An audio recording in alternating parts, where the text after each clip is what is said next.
وَكَذَلِكَ أَنزَلْنَاهُ، اور یہ ہمارا ہی کمال ہے کہ ہم نے اس قرآن کو نازل کیا ہے آیات بینات، یہ قرآن بڑے واضح دلائل پر مشتمل ہے، یہ کھلی کھلی باتیں ہیں جو لوگوں کو زندگی میں اپنانی چاہیے، یہ کھلی باتیں ہیں جن کی وجہ سے لوگوں کی زندگی صحیح رہے گی۔ وَأَنَّ اللَّهَ، اور یہ بات بھی ہے کھلی ہوئی کہ اللہ تعالیٰ یہدی من یرید، ہدایت دیتا ہے من یرید، جو اللہ سے ہدایت کا ارادہ کر لے۔ جو انسان اللہ سے ہدایت کا ارادہ کر لے اور اللہ سے مانگے، اللہ اس انسان کو ہدایت دیتا ہے، کیونکہ انسان کا ارادہ تو اپنے قبضے میں ہے نا، ارادہ تو اختیار کی بات ہے، تو اپنے اختیار کا بتایا کہ جو تمہارے اختیار میں ہے اسے استعمال کرو، ارادہ کرو ہم تک پہنچنے کا، کوشش کرو، محنت کرو، ہم تمہارے ارادے پر ہم اپنی چیز کو مرتب کر دیں گے، اور ہماری طرف سے ارادے پہ جو چیز آئے گی وہ ہدایت، اللہ اس کو ہدایت دیتا ہے۔ جو شخص اس کے لیے ارادہ کر لیتا ہے، ہدایت کے لیے اللہ سے مانگتا ہے، اس کی جدوجہد کرتا ہے، کام کرتا ہے، اس سے معلوم ہوتا ہے کہ انسان کا ارادہ بہت بڑی چیز ہے، اتنی بڑی چیز ہے کہ لوگوں کے ارادے اور عزائم ہی ہوتے ہیں، اور اس کی وجہ سے اس دنیا میں کائنات میں تبدیلی پیدا ہوتی ہے۔ سچ پوچھئے تو انسان کے ارادوں کے سامنے کوئی چیز نہیں ٹھہر سکتی۔ سمندر اور پہاڑ جو نظر آتے ہیں یہ انسانوں ہی کے تو ارادے ہیں کہ سمندر کی تہ سے جا کر موتی نکال لاتے ہیں، اور انسانوں ہی کے تو ارادے ہیں کہ یہ کوشش اور ہمت کرتے ہیں کہاں پہاڑوں پر پہنچ جاتے ہیں، پہاڑوں کو کاٹ کے تراش کے گھر جن لوگوں نے بنا لیے تھے، جن پر خدا کا عذاب آیا ہے، بنیادی طور پر یہ انسانوں ہی کی ہمتیں ہیں، ارادے ہیں، کفر میں لگ گئیں، خدا کے عذاب کا عذاب آ گیا۔ اگر اچھائی میں لگتی تو انسانیت کے لیے فلاح و بہبود کی چیزیں پیدا کرتی۔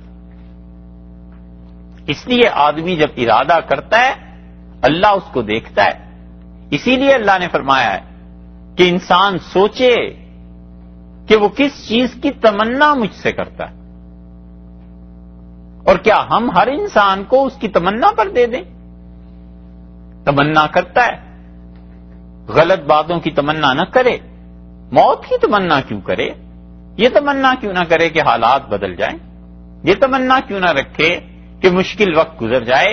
یہ کیوں تمنا آنے لگی کہ میں مر جاؤں اور ختم ہو جاؤں اور ساری چیزیں مٹ جائیں؟ غلط بات۔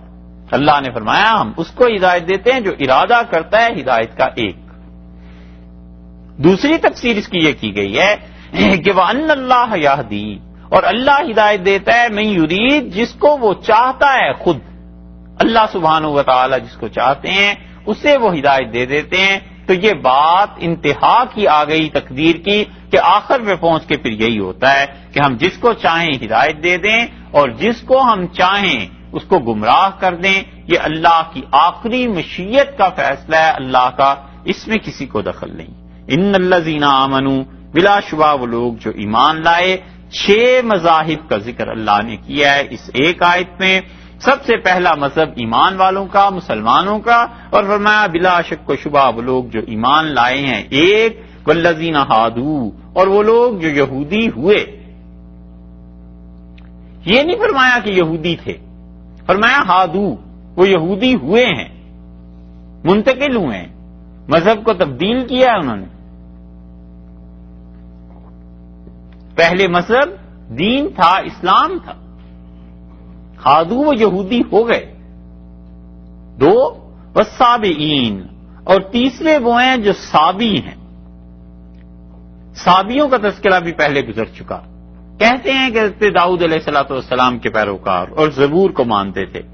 سورہ بقرہ میں بھی اور پھر سورہ مائدہ میں بھی گزرا تھا۔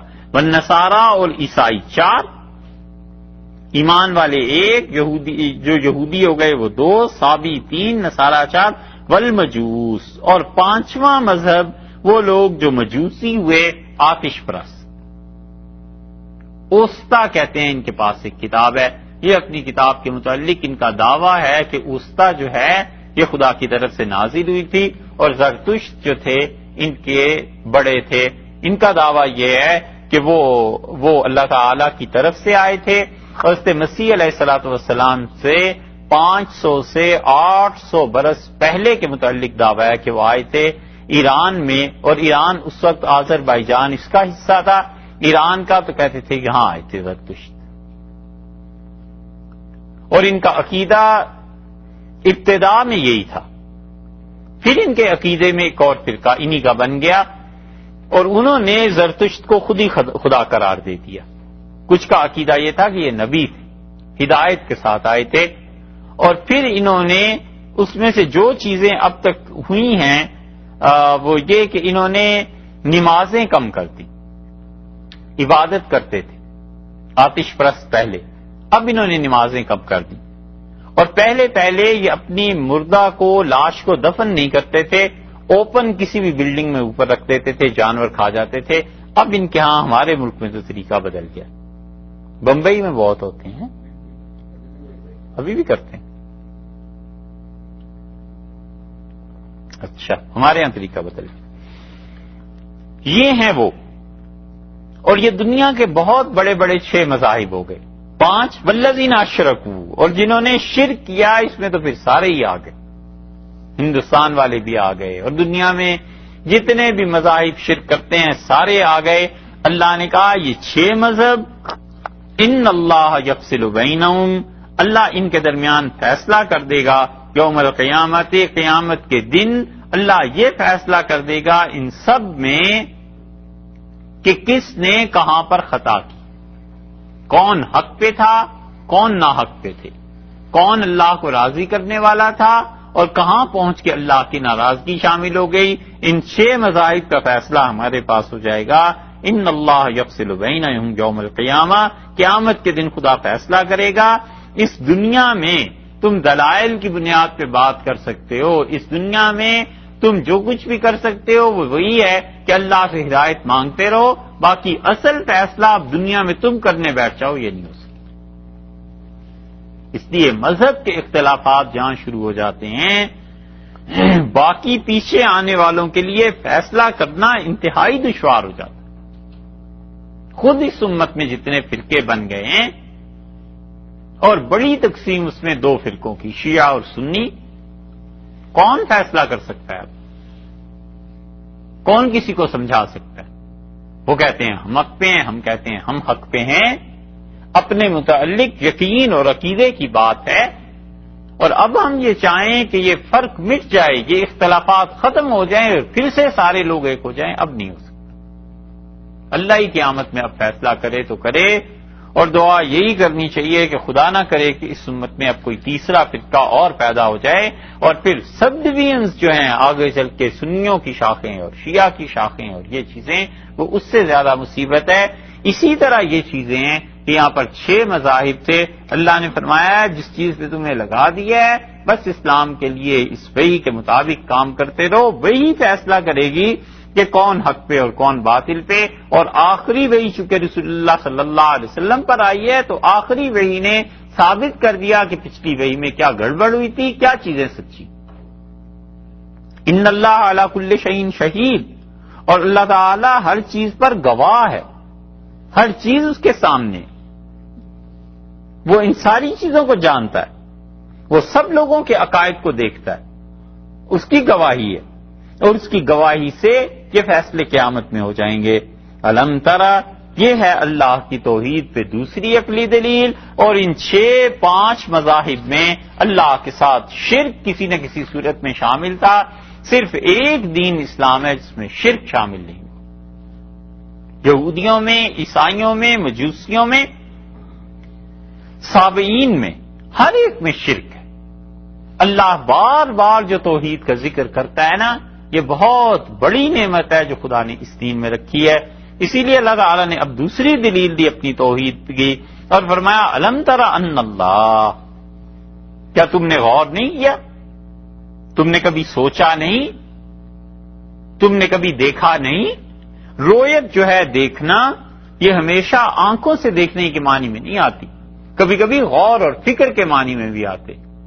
آدمی کہتا ہے اس چیز کو ملاحظہ کریں، یہ پیپر دیکھ لیجئے، یعنی اس پہ غور کر لیجئے.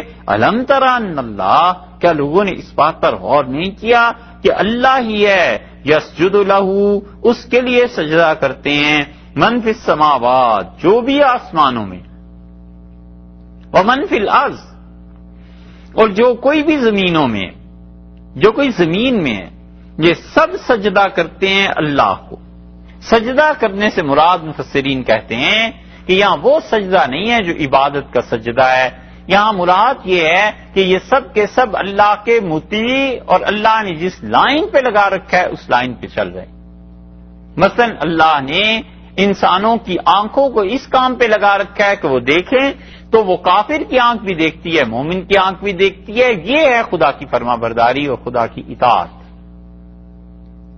سب کے کانوں کو لگا رکھا ہے اس بات پہ کہ یہ سنیں، تو کافر ہے یہ مومن ہے، اس کے کان اللہ ہی کی اطاعت اور بندگی کرتے ہیں۔ اس اعتبار سے ہر کافر بھی اصل کے اعتبار سے اللہ نے اپنی اطاعت میں لگا رکھا ہے۔ جہاں انسان کا اپنا اختیار آیا وہاں اس نے کانوں کو دیکھنے کے لیے اور آنکھوں کو سننے کے لیے استعمال کرنا شروع کر دیا۔ گڑبڑ وہاں پیدا ہوتی ہے جہاں بندے کا اپنا اختیار آتا ہے، وگرنہ تو اللہ نے اس کائنات میں جس چیز کو جس کام پہ لگا رکھا ہے چلے جا رہے۔ پانی کو لگا رکھا ہے بہانے پہ اور ڈبونے پہ اور تر کرنے پہ چل رہے ہیں۔ آگ کے لیے اللہ نے ایک اور چیز رکھی ہے، وہ اپنا کام کر رہی ہے۔ اس معنی میں ہے یہ سجدہ، یہ وہ سجدہ نہیں ہے جو شرعاً ہم لوگ کیا کرتے ہیں۔ اس لیے اللہ تعالیٰ نے یہاں پر فرما دیا کہ لوگوں نے دیکھ لیا ہے، اس بات پر غور کیا ہے کہ اللہ کی فرما برداری اور اللہ کی اطاعت ہے، اللہ ہی کے سامنے جھکتا ہے ہر کوئی جو آسمانوں میں ہے ایک، ومن فی الارض جو زمین میں ہے دو، والشمس اور سورج کو دیکھو یہ بھی اللہ کی فرما برداری میں۔ اللہ نے جو اس کا روٹ مقرر کر دیا ہے اسی طرح کرتا ہے۔ 360 مقامات خدا نے مقرر کر دیے ہیں، ہر دن تھوڑا تھوڑا ہٹتا چلا جاتا ہے اور کروڑوں سال سے چل رہا ہے، اس کی حرکت پہ اس کی روش پہ کوئی فرق نہیں پڑا۔ اللہ نے اسی لیے دوسری جگہ فرمایا اللہ تعالیٰ نے سورہ یاسین میں کہ ہم نے انہیں باندھ کے رکھا ہوا ہے، لَلشَّمْسِ يَنبَغِي لَهَا أَن تُدْرِكَ الْقَمَرَ، اور سورج کی ہمت نہیں ہے کہ چاند کو جا کے چھو لے، اور خدا اس ٹائی کو کھول دے تو اس کائنات میں کتنی تباہی ہو جائے تصور بھی ہو سکتا ہے۔ پوری کائنات ٹکڑے ٹکڑے چور ہو جائے، ریزہ ریزہ ہو جائے۔ اگر یہ سب چیزیں آپس میں ایک دوسرے سے ٹکرانے لگیں تو انسان نام کی چیز اس کو کون پوچھتا ہے، یہ تو ایک دھکے میں ویسے ہی اڑ جاتا ہے۔ اللہ نے کہا ہے سورج کو ہم نے اپنے کام میں لگا رکھا ہے، اسی لیے رسول اللہ صلی اللہ علیہ وسلم نے فرمایا کہ سورج چلتا ہے اور یہاں تک کہ وہ پہنچتا ہے اللہ کے عرش کے نیچے اور سجدہ کرتا ہے اور اللہ اس کے سجدے کو قبول کر لیتا ہے، اور پھر وہ ایک دن آئے گا جب سورج سجدہ کرے گا اور اللہ اس کے سجدے کو قبول نہیں کرے گا اور اللہ کہے گا لوٹ جاؤ جہاں سے تم آئے ہو، اور وہ پھر الٹی روش میں چل پڑے گی۔ مشکل احادیث جو رسول اللہ صلی اللہ علیہ وسلم کی ہیں ان میں سے یہ ایک حدیث ہے، صحیح بخاری وغیرہ میں آئی ہے، مگر سورج کا پتہ چلتا ہے کہ یہ بھی اللہ کا مطیع ہے، اس کو سجدہ کرتا ہے۔ والقمر، اور اللہ نے فرمایا چاند کو دیکھ لو، والنجوم، اور ستاروں پر غور کرو، یہ ستارے ہمارے حکم کے مطابق چلتے ہیں، جو ہمارا حکم ہے اس کے مطابق کام ہو رہا ہے۔ ان ستاروں سے کیا کیا شعاعیں نکلتی ہیں، دنیا تک پہنچتی ہیں، کتنے ہی ایسے ہوں گے جب تک شعاع بھی نہیں پہنچی، اور لائٹ ایئرز کے باوجود ابھی تک انسان نہ ان تک پہنچا ہے نہ انسانوں تک پہنچے ہیں۔ والجبال، اور پہاڑوں کو دیکھو، والشجر، اور درخت کو، والدواب، اور جانوروں کو۔ اللہ نے جس کام پہ جس جانور کو لگا رکھا ہے وہ کر رہا ہے۔ وَكَثِيرٌ مِّنَ النَّاسِ، اور لوگوں میں سے بہت سے ہیں جو ہمیں سجدہ کرتے ہیں، ہماری اطاعت کرتے ہیں، فرما برداری کرتے ہیں، ہمارا حکم مانتے ہیں۔ وَكَثِيرٌ حَقَّ عَلَيْهِ الْعَذَابُ، اور لوگوں میں سے بہت سے ہیں جن کے لیے ہمارا عذاب ثابت ہے، یعنی ایسے کرتوت کرتے ہیں وہ کہ ہمارا عذاب ان کے لیے ثابت ہو چکا، طے ہم نے کر دیا کہ انہیں عذاب ملنا ہی ملنا ہے۔ یہ ساری چیزیں دیکھو تو اس پر غور کرو کہ اللہ کی توحید کیسی مضبوط ہے، ساری کائنات اس کے تصرف میں، اس کے اختیار کے نیچے ہے۔ وَكَثِيرٌ حَقَّ عَلَيْهِ الْعَذَابُ، کتنے ہی ہیں جنہوں نے عذاب میں آ جانا ہے۔ وَمَن يُهِنِ اللَّهُ، اور جس کو اللہ ذلیل کر دے، فَمَا لَهُ، نہیں ہے اس کے لیے، مِن مُكْرِمٍ، کوئی بھی عزت دینے والا۔ اس سے بڑی ذلت کیا ہو سکتی ہے کہ آدمی ہدایت کی راہ بھول جائے۔ یہاں ذلت سے مراد یہ کہ اللہ کی طرف سے توفیق چھن جائے نیکی کی، اور اللہ کی طرف سے ہدایت کو اسے نہ رہنے دیا جائے اور خدا اس کی ہدایت کو واپس لے لے، یہ ہے سب سے بڑی ذلت۔ اس لیے اللہ نے فرما دیا من یہن اللہ، اور جسے اللہ تعالی ذلیل کر دے، رسوا کر دے، دنیا میں وہ کتنا ہی اچھا کیوں نہ ہو، لیکن آخرت میں جب پہنچے گا تو وہاں پہنچ کے اللہ کے سامنے جواب دینا پڑے گا۔ اللہ نے کہا کوئی نہیں ہے جو اس کو عزت دے، ان اللہ بلا شک و شبہ اللہ یفعل ما یشاء، وہ جو چاہے سو کرتا ہے۔ اللہ کو کوئی بھی ایسا نہیں ہے جو پابند کر سکے کسی بات کا، اللہ جو چاہے سو کرے۔ پہلے فرما دیا تھا کہ اللہ جو چاہے وہ کرتا ہے، یفعل ما یرید 14 نمبر آیت میں، یہاں فرما دیا یفعل ما یشاء۔ تو دونوں میں فرق یہ نکلا کہ وہاں بات تھی ارادے کی اور یہاں بات ہے مشیت کے چاہنے کی۔ تو مشیت اور ارادہ اصل میں تو ایک ہی ہے کہ جو اللہ ارادہ کر لے، جو اللہ چاہے۔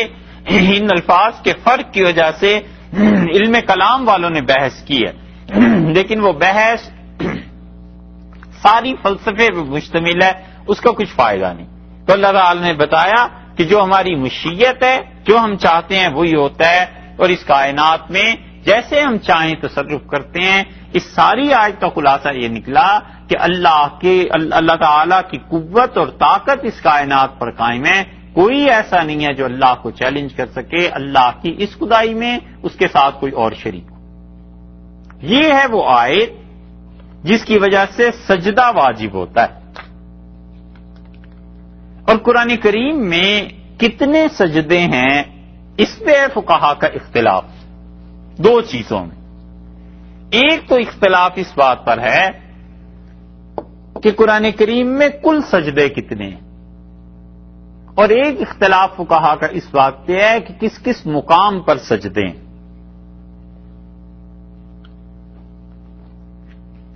سب سے زیادہ سجدوں کے قائل امام احمد بن حنبل ہیں، اور وہ قرآن کریم میں 15 سجدے مانتے ہیں، اور سب سے کم کے قائل امام مالک رحمۃ اللہ علیہ ہیں، اور امام مالک رحمۃ اللہ علیہ کے نزدیک 11 سجدے ہیں۔ تو سجدے کی آیات میں فقہا کا ایک اختلاف تو یہ ہوا، اور دوسرا یہ کہ کس کس مقام پہ سجدے ہیں۔ حنفی فقہا نے 14 سجدے مانے۔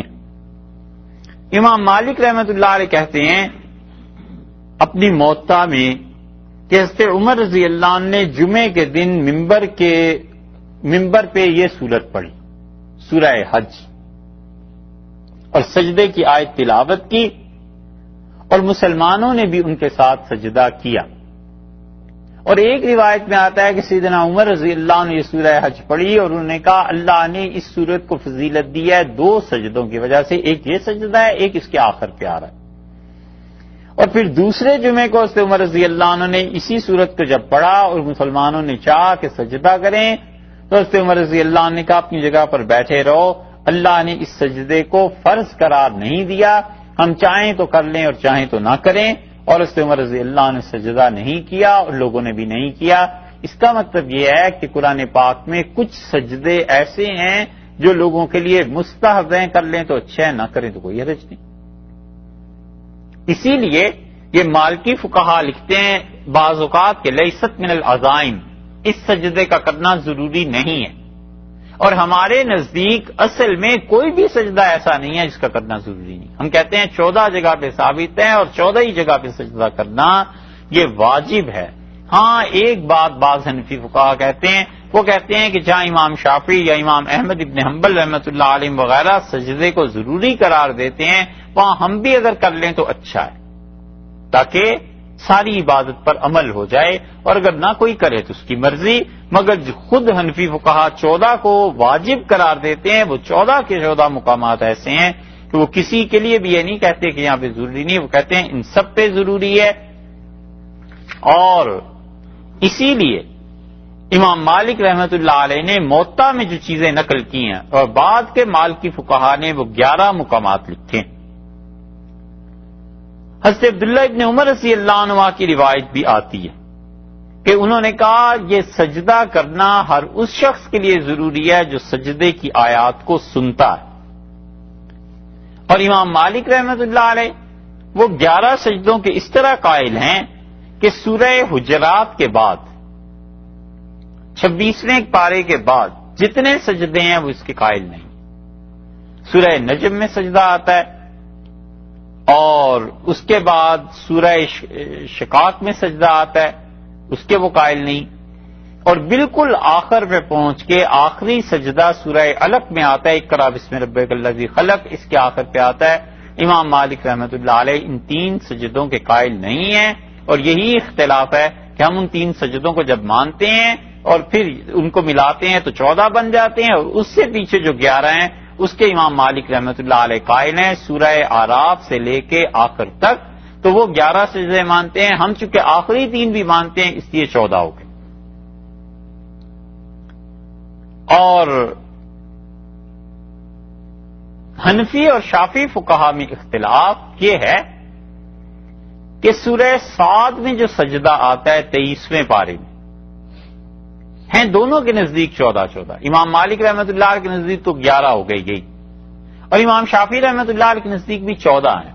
اور ان کا اور ہمارا اختلاف صرف ایک سجدے کی جگہ پر ہے، اور وہ یہ ہے کہ امام شافعی رحمۃ اللہ علیہ جو ہیں سورہ حج میں اس میں 2 سجدے مانتے ہیں، اور سورہ صاد کا سجدہ وہ کہتے ہیں نہیں ہے، اور ہم کہتے ہیں سورہ صاد کا سجدہ ہے، اور اس صورت میں یہ پہلا سجدہ ہے دوسرا نہیں ہے.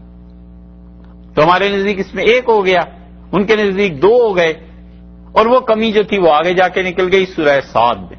اور ہمارے نزدیک سورہ صاد میں اس لیے سجدہ ہے کہ ایک صحابی رضی اللہ عنہ نے اس آیت کو پڑھا اور انہوں نے کہا رسول اللہ صلی اللہ علیہ وسلم سے کہ اللہ کے رسول آج رات میں نے خواب میں دیکھا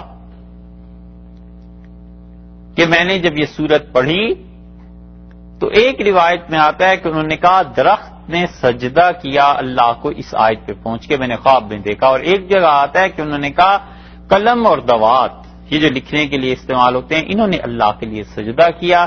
تو رسول اللہ صلی اللہ علیہ وسلم فرمایا پڑھو پھر جو ان سی صورت تم نے پڑھی تھی. انہوں نے سورہ صاد پڑھی تو رسول اللہ صلی اللہ علیہ وسلم فرمایا اللہ کا زیادہ حق ہمارے پہ بنتا ہے کہ اگر قلم دوات اور یا درخت سے سجدہ کرتا ہے تو ہم زیادہ حق رکھتے ہیں کہ اللہ کو سجدہ کریں اور ہم سجدہ کریں گے. تو سورہ صاد میں ہمارے نزدیک سجدہ ہے، امام شافعی رحمۃ اللہ علیہ کے نزدیک سجدہ نہیں. پہلا سجدہ سورہ اعراف کے آخر پہ آیا تھا، دوسرا سورہ رعد میں، تیسرا سورہ نحل میں جو ہم پڑھ چکے، چوتھا سجدہ جو تھا یہ ابھی بنی اسرائیل میں گزرا ہے، اور 5واں سجدہ سورہ مریم میں، چھٹا یہ آیا یفعل ما یشاء، اور 7واں سجدہ جو ہے وہ ہے جو آگے اسی صورت میں آ رہا ہے لیکن وہ ہمارے نزدیک نہیں ہے. کوئی کرتا ہے تو بہت اچھی بات ہے مگر وہ امام شافعی رحمۃ اللہ علیہ کے نزدیک ہے.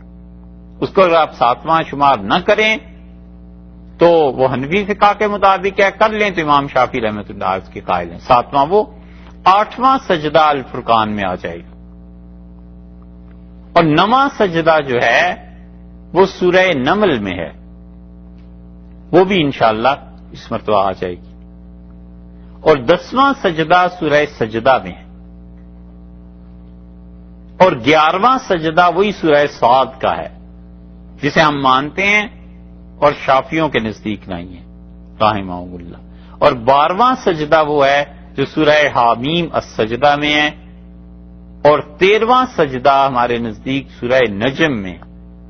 اور یہ سورہ نجم کا سجدہ اور اس کے بعد والے دونوں یہ 3 سجدے امام مالک رحمۃ اللہ علیہ کے نزدیک نہیں ہیں. اور 14واں سجدہ جو ہے وہ سورہ شقاق میں ہے 30ویں پارے میں، اور 15واں سجدہ جو ہے وہ آخری سجدہ سورہ علق میں.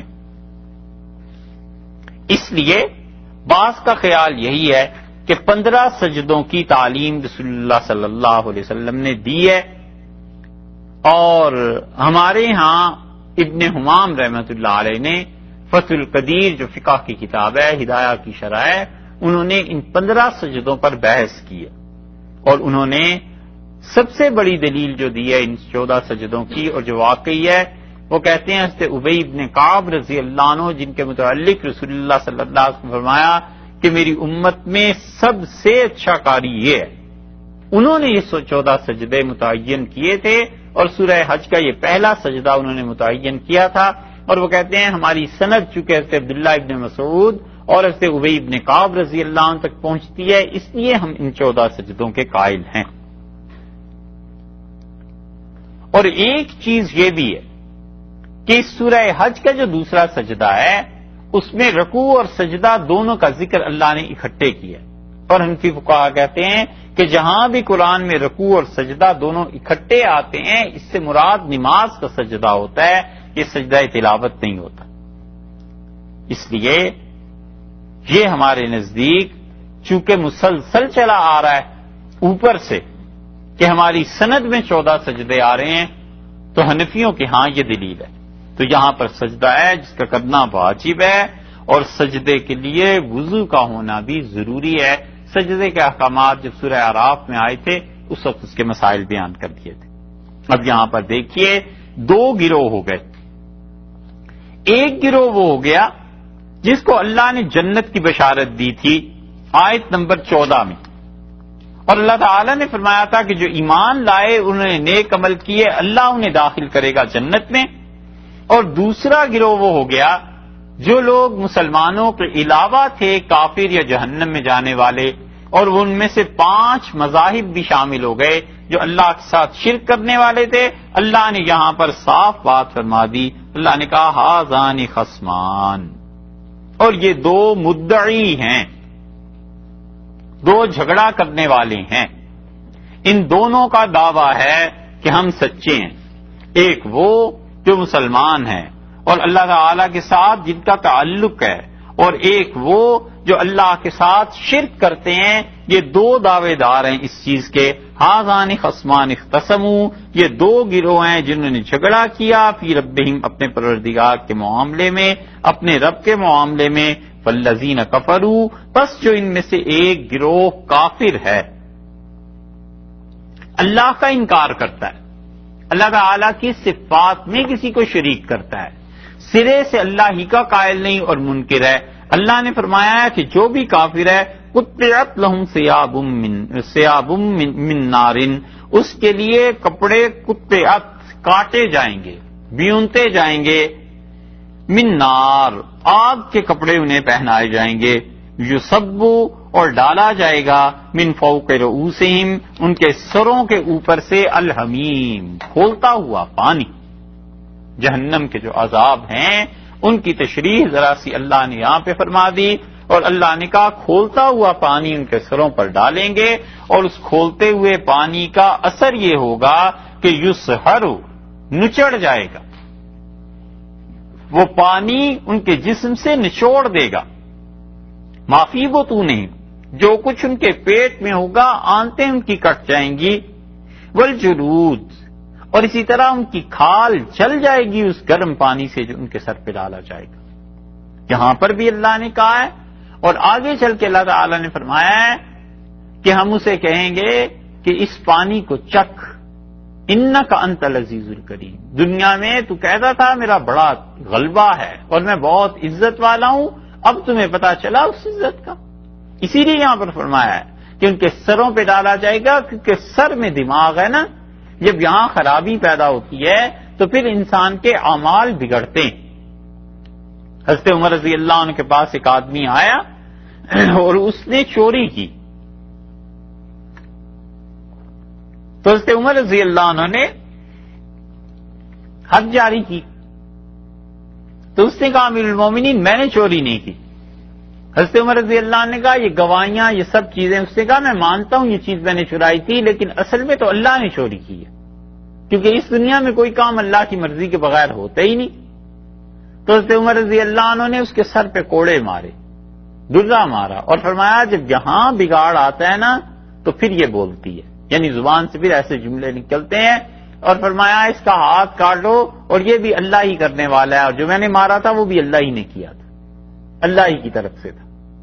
یہ چیزیں اس لیے پیش آتی ہیں کہ انسان اپنے گناہوں کو چاہتا ہے کسی اور کے سر پہ لاد دے، یہ دماغ کی خرابی ہے، اس لیے ان کے سر پہ پانی ڈالا جائے گا کھولتا ہوا اور وہ نچوڑ کے رکھ دے گا ان کے جسم کو، آنتیں ان کی کٹ جائیں گی اور گل جائیں گی، والجلود، ان کی کھال چل جائے گی، وَلَهُمْ، اور ان کافروں کے لیے مقامع، مقمع کی جمع مقامع، مقمع کہتے ہیں گرز کو، مرلی، مرلی کا لفظ استعمال ہوتا ہے، نہیں بولتے ہیں مرلی کیا؟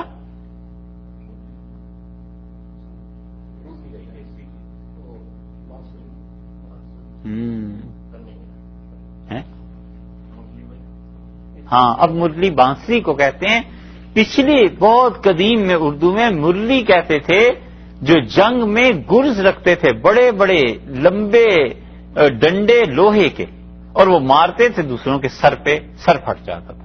وَلَهُمْ مَقَامِعُ مِنْ حَدِيدٍ، اور ان کے لیے ہوگی مرلیاں، مگری، مگری بھی ایک لفظ آتا ہے، قدیم ترجمے آپ پڑھیں قرآن پاک کے، اس میں آتا ہے موگری، اور موگری کا مطلب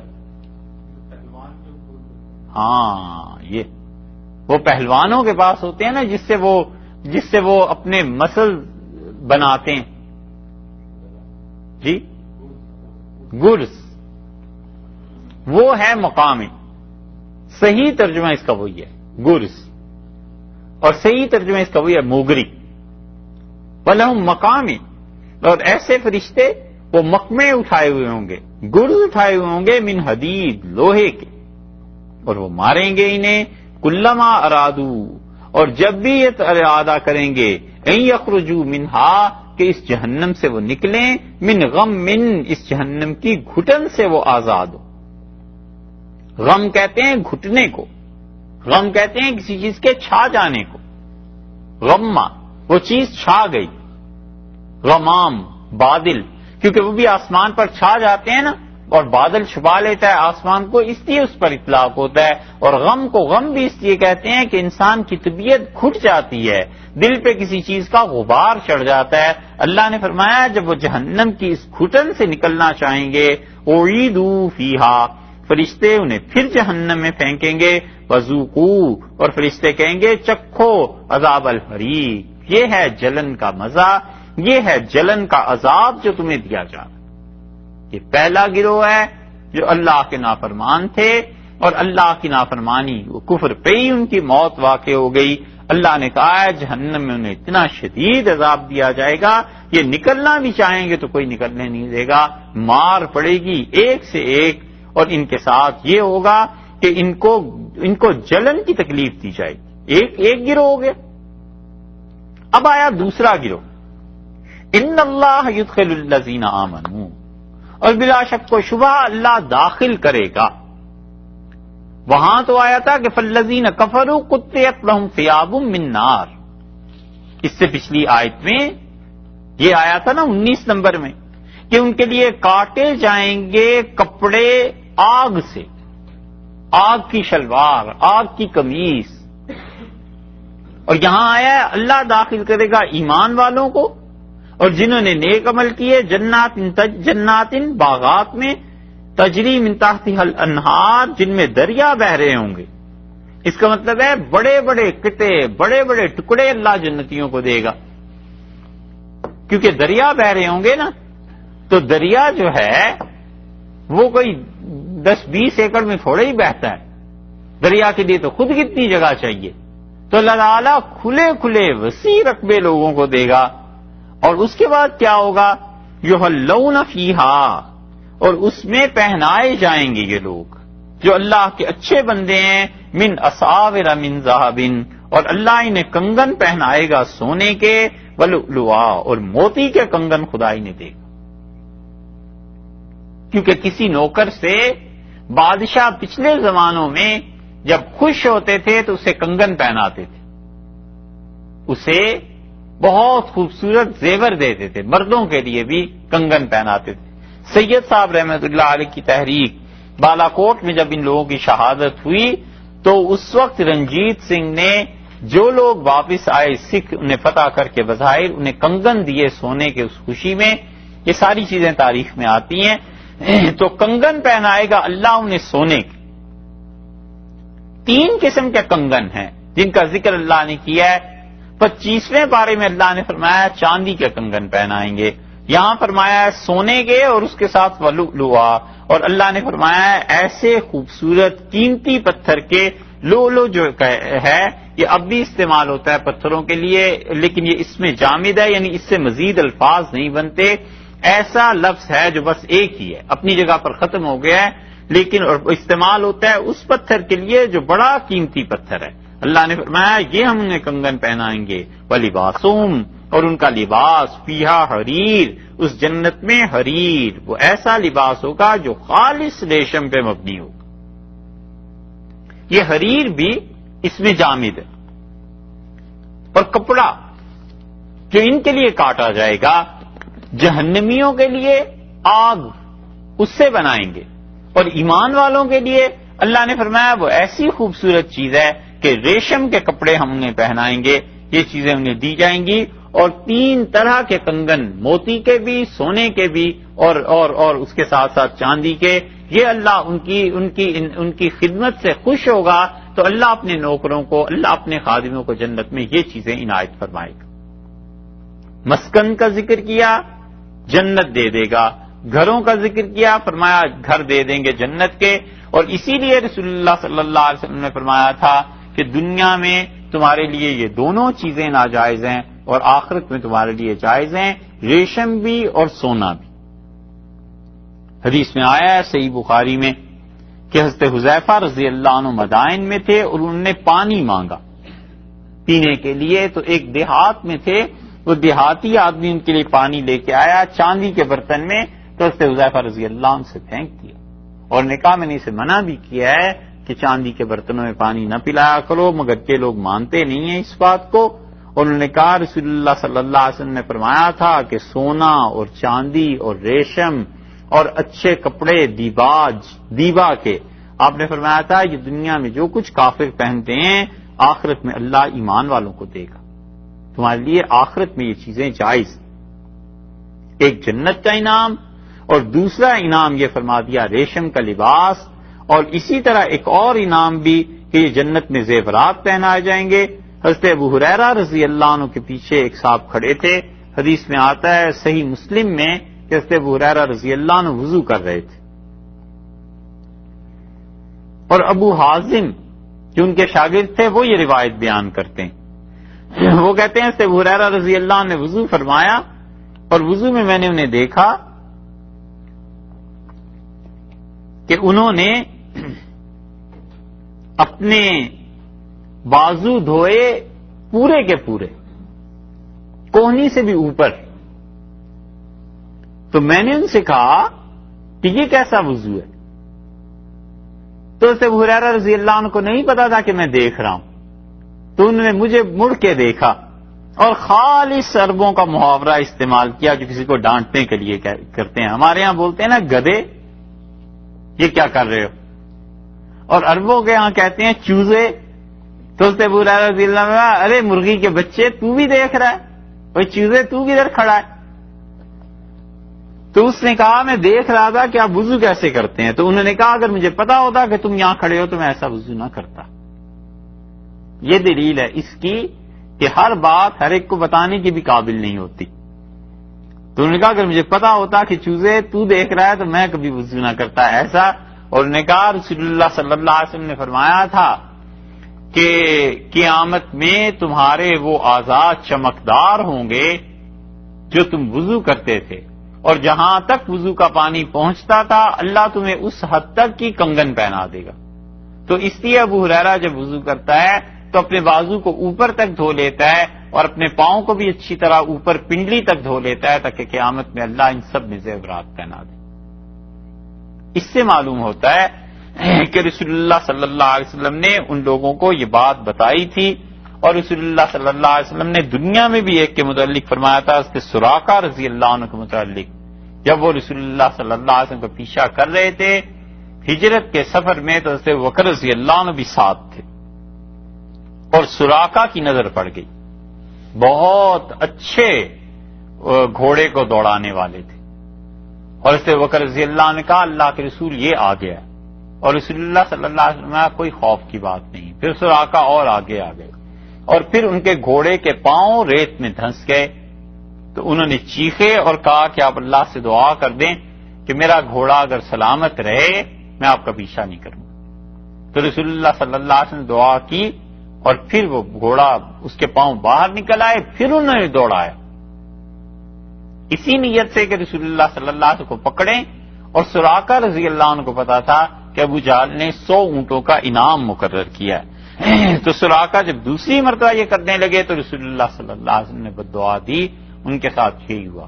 انہوں نے کہا بس یہ آخری بار ہے اور اب آپ دعا کر دیں. تو حضرت صلی اللہ علیہ وسلم نے دعا کی. پھر وہ آئے, انہوں نے اسلام بھی قبول کیا اور انہوں نے کہا اللہ کے رسول لکھ دیں مجھے یہ تحریر کہ اگر کبھی آپ مکہ فتح کریں اور آپ غالب آ جائیں تو مجھے امان ہوگی, مجھے کچھ نہیں کہا جائے گا. تو رسول اللہ صلی اللہ علیہ وسلم نے ابو بکر رضی اللہ عنہ سے ہجرتی کے سفر میں کہا کہ اسے لکھ دو. انہوں نے وہ تحریر لکھ کے انہیں دے دی. اور رسول اللہ صلی اللہ علیہ وسلم سراقہ کیا حال ہوگا اس دن جب ایران کے بادشاہ کے کنگن تجھے پہنائے جائیں گے. سراقہ رضی اللہ عنہ کہتے تھے میں حیران رہ گیا کہ کہاں کسرا ایران کا بادشاہ اور کہاں میں جسے کنگن پہنائے جائیں گے. اور سراقہ رضی اللہ عنہ کا قد بھی چھوٹا تھا اور موٹے بھی تھے اور رنگت بھی ان کی بہت گہری تھی. تو لوگ انہیں اس طرح کا نہیں سمجھتے تھے. حضرت عمر رضی اللہ عنہ کا جب دور آیا اور ایران کا مال جب آیا ہے تو حضرت عمر رضی اللہ عنہ نے کہا اس میں سے کنگن ڈھونڈو ایران کا بادشاہ کسرا کون سے پہنتا تھا. تو کنگن نکلوائے گئے اور ان کی کلائیوں پہ حضرت سراقہ رضی اللہ عنہ کے بازوؤں پہ بال بہت زیادہ تھے. تو حضرت عمر رضی اللہ عنہ نے کہا یہ پہنو. انہوں نے پہنے پھر میں اوپر ہاتھ اٹھاؤ. تو انہوں نے اپنے ہاتھ اوپر اٹھائے. انہوں نے کہا دیکھو لوگوں یہ ہمارے نبی صلی اللہ علیہ وسلم کی بات تھی جو سچ ثابت ہوئی. انہوں نے اسے کہا تھا کہ سراقہ اس وقت کیا حال ہوگا جب تم کسرا کے کنگن پہنو گے. اور پھر حضرت عمر رضی اللہ عنہ نے کہا کہ اللہ کا شکر ہے جس نے یہ کنگن ایران والوں سے اتروا کے ہمارے حوالے کر دیے. اس لیے یہ جو چیزیں ہیں نا یہاں پر کہی گئی ہیں کہ اللہ تعالی نے فرمایا ہم ان کے لیے لباس بھی اچھا دیں گے, جنت میں بھی رکھیں گے, انہیں کنگن بھی پہنائیں گے اور ان کنگنوں میں ایک ایسے بھی ہیں جو موتی کے بنے ہوئے ہوں گے. وہدو اور یہ لوگ ہدایت دیے جائیں گے. ہدایت دیے گئے. وہدو کس چیز کی ہدایت دیے گئے؟ اللہ تعالی نے بتایا کہ انہیں ہدایت دی گئی الی الطیب من القول. راہ پائی انہوں نے ستھری بات کی. جو دنیا میں اچھی بات یہ کہتے تھے, جو اچھا کلمہ یہ کہتے تھے, اس کی راہ پائی یعنی اس کے اثر میں اب یہاں تک پہنچے. لیکن اس سے بھی بہتر ترجمہ یہ ہے کہ وہ ہدو الی الطیب من القول, اور انہیں قیامت کے دن وہاں پہنچ کر ہدایت دی جائے گی جنت میں کہ یہ اللہ کے لیے اچھی بات کو پڑھیں. پہلا انعام جنت کا, دوسرا انعام ان کو کنگن پہنانے کا, تیسرا ان کو ریشم کا لباس دینے کا, اور چوتھی چیز اللہ نے فرمائی وہ ہدو الی الطیب من القول, اور انہیں توفیق دی جائے گی کہ اللہ کے لیے اچھی بات کو پڑھیں, اللہ تعالی کے لیے اچھی بات کا بیان کریں.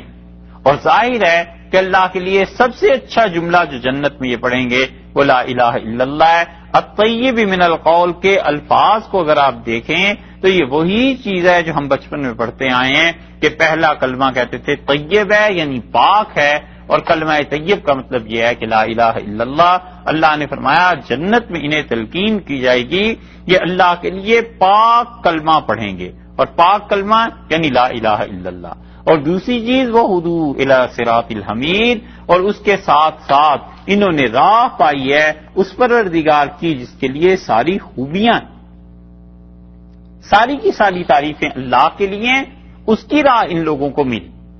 تو یہ وہاں پہنچ کے کیا جملہ کہیں گے؟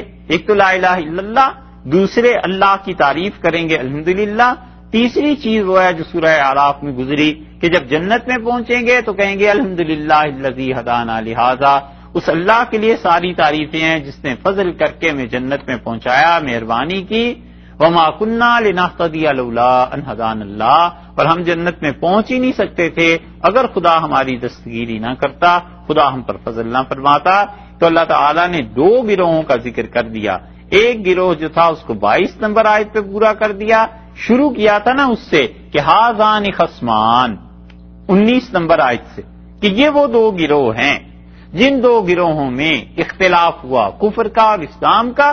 پہلے کا انجام بتا دیا 22 نمبر آیت تک اور دوسرے کا انجام یہ مزید 2 آیات میں 24 نمبر تک بتا دیا کہ یہ جنت میں بھی رہیں گے. اور اللہ تعالی نے اپنے 3 انعامات کا ذکر کر دیا کہ انہیں وہاں پر کنگن بھی پہنائے جائیں گے, جنت میں رہیں گے 2 اور تیسرے میں اچھا لباس دیا جائے گا اور چوتھا انعام یہ کہ وہاں پہنچ کے بھی اللہ کی تسبیح, اللہ کی توحید, اللہ کی حمد و ثنا یہ لوگ کرتے رہیں گے. اس کرنے کا مطلب یہ بھی ہے کہ انہیں اللہ تعالی کی طرف سے ہدایت دی جائے گی. ایک جگہ یہ آیا ہے کہ رسول اللہ صلی اللہ علیہ وسلم سے پوچھا گیا کہ اللہ کے رسول اہل جنت کیسے ذکر کریں گے, تو رسول اللہ صلی اللہ علیہ وسلم جس طرح تم سانس لیتے ہو تو سانس لینے میں انسان کو کوئی دشواری نہیں ہوتی, کوئی دقت نہیں ہوتی. اس لیے اس کا مطلب یہ ہے کہ فطری طور پر انسان یہ کلمات کہتا رہے گا, اس کی زبان اللہ کی حمد و ثنا کرتی رہے گی, اللہ کی توحید کا اعتراف کرتی رہے گی.